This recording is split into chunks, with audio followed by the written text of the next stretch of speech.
Listen to a beginner draw, and you will hear the friction before you see it. The hand is tight, the knuckles are white, and the pencil scratches and catches against the paper, leaving behind a wobbly, hesitant line. Beginners fight the physics of the paper using the wrong muscles. They attempt to control a precision tool using only the small, high-tension joints of the fingers and wrist, muscles designed for writing, not for the sweeping movements of the page. Confident drawing is a trainable, physical interaction between your body's mechanics and your tool's chemistry. It is a practiced physical skill. Phase 1, hand control, is designed to address this mechanical friction. Over 5 weeks and 14 specific exercises, the curriculum focuses on the physical rewiring of the artist's hand. This training isolates 3 distinct physical skills: transitioning between grip variations, tuning your pressure sensitivity, and modulating the weight of your lines. This exact sequence of exercises transforms the hand's relationship with the tool. By the final exercise, the lead glides instead of stutters. The physics of the mark begins with the core of the pencil.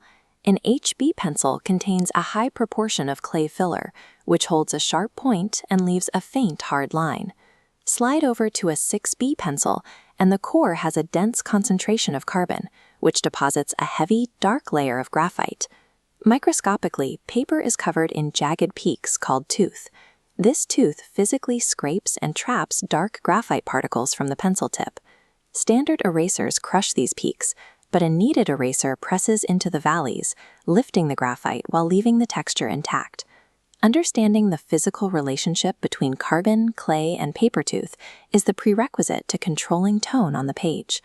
The first 2 exercises, continuous scribbles and tripod drills, isolate your existing writing grip. These early drills demonstrate exactly how relying purely on the wrist restricts your drawing range of motion to small, rigid, wobbly movements. Exercise 3 introduces the overhand grip, laying the pencil across your fingers and stabilizing it with your thumb and index finger locks the wrist.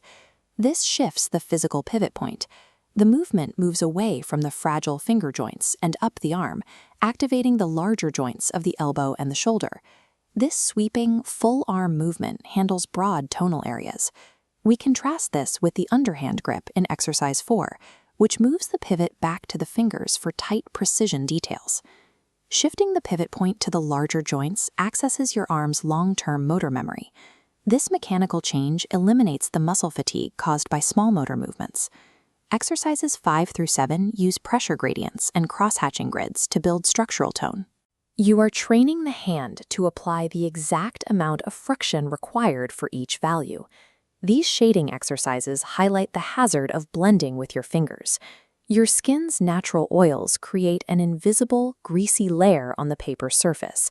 Graphite adheres unevenly to this oil. This results in patchy, unerasable marks and fingerprint patterns that permanently clog the paper's tooth. Tightly rolled paper blending stumps provide the necessary mechanical alternative. They push graphite cleanly into the valleys of the paper without introducing biological oils.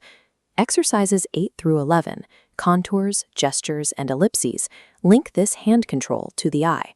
You are beginning to translate visual observation into a fluid physical action. By exercise 10, the stuttering snags disappear. The hand relaxes, and the pencil follows the path of the eye with a smooth, consistent glide. Exercises 12 and 13 direct these gliding lines toward 3-dimensional geometry. You construct and shade cylinders, cubes, and spheres. Rendering these forms teaches the logic of light. You see how a single source interacts with a geometric surface to create core shadows and cast shadows. Exercise 14 is the synthesis of the module. This 3-object still life combines every grip, pressure scale, and tonal rule from the previous 13 exercises. This final project demonstrates that the hand is now a reliable tool, capable of executing the forms the eye observes. The mechanical resistance of the beginner has been replaced by intentional control. The hand is now relaxed. It holds the pencil in an overhand grip, sweeping across the paper with broad, confident shoulder movements. The pencil follows the arm's lead in a steady, intentional physical conversation with the canvas. This mastery of hand mechanics provides the foundation for the rest of the curriculum. The page is now a stable place to build upon. The focus now shifts from the hand to the eye. You are ready to stop relying on mental assumptions and start drawing what you actually see. This leads to phase 2, proportions, where your master of hand is pointed at the science of measurement and composition.